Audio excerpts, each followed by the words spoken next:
The Federal Reserve suffers a fatal conceit. The economy is paying the price.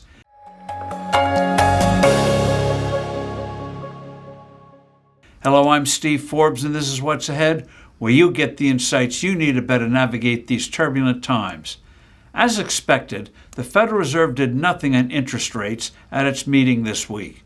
President Trump, before and after the decision, blasted Fed head Jerome Powell.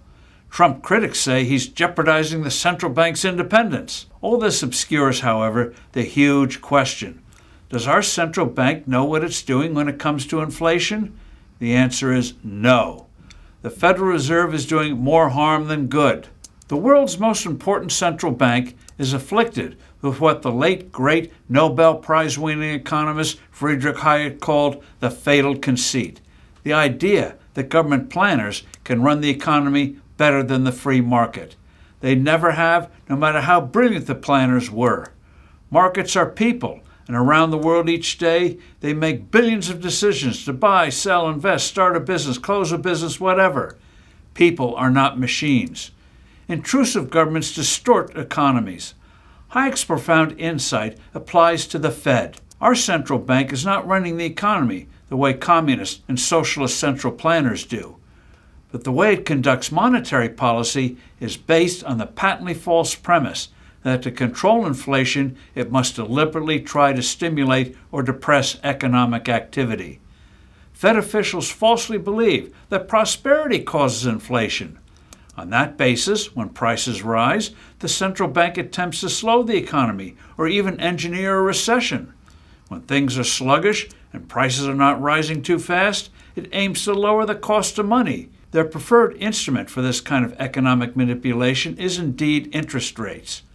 What is amazing is how blandly accepted is the idea that the Fed should have the power to try to control the speed at which the economy operates. Parallel to that, few people blink at the idea that the Fed should set interest rates. This is a form of price control or rent control. Interest is the price one pays to borrow or rent money.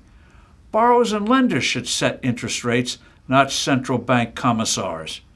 Even worse is that the Federal Reserve confuses the two types of inflation. Non-monetary inflation is price changes that come from disruptions to production, like natural disasters, wars, or the pandemic lockdowns. Government regulations and taxes can also raise prices.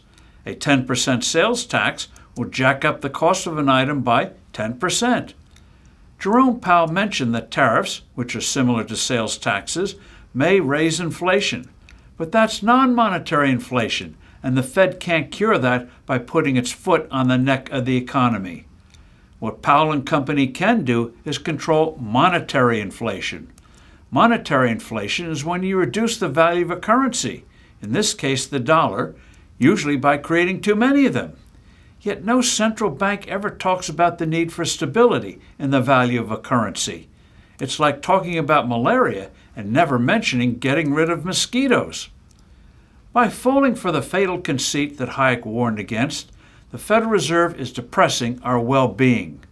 I'm Steve Forbes. Thanks for listening. Do send in your comments and suggestions, and I look forward to being with you soon again.